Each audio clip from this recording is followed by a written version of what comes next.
أعوذ بالله من الشيطان الرجيم.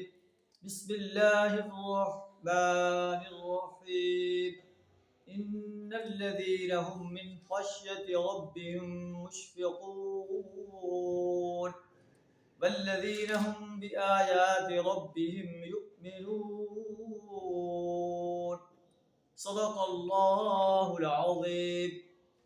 اللہ فرماتا ہے کہ جو لوگ یہ سمجھتے ہیں کہ مال و اولاد ہمیں اللہ نے عطا فرمایا ہے، یہ ہم ہمیں بھلائیاں عطا فرمائی ہیں.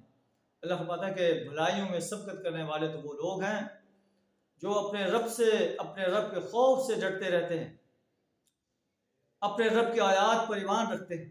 والذین هم بربهم لا یشرکون، اپنے رب کے ساتھ کسی کو شریک نہیں ٹھہراتے.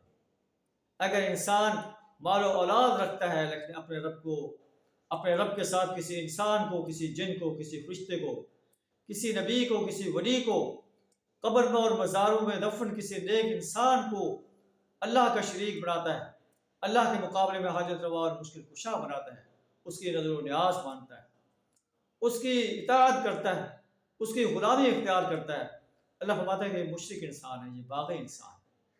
اہل ایمان جو ہے، جو بھلائیوں کی طرف سبقت کرنے والے ہیں، والذین هم بربهم لا یشرکون، وہ اپنے رب کے ساتھ کسی کو شریک نہیں ٹھہراتے.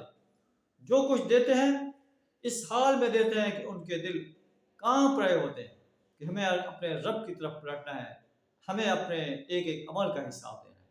اللہ سے دعا ہمیں بھلائیوں کے لیے سبقت کرنے کی توفیق عطا فرمائے، ایمان اور عمل صالح سے اپنے آپ کو وراثت کرنے کی توفیق عطا فرمائے، شرک، کفر اور نفاق سے اپنی پناہ عطا فرمائے.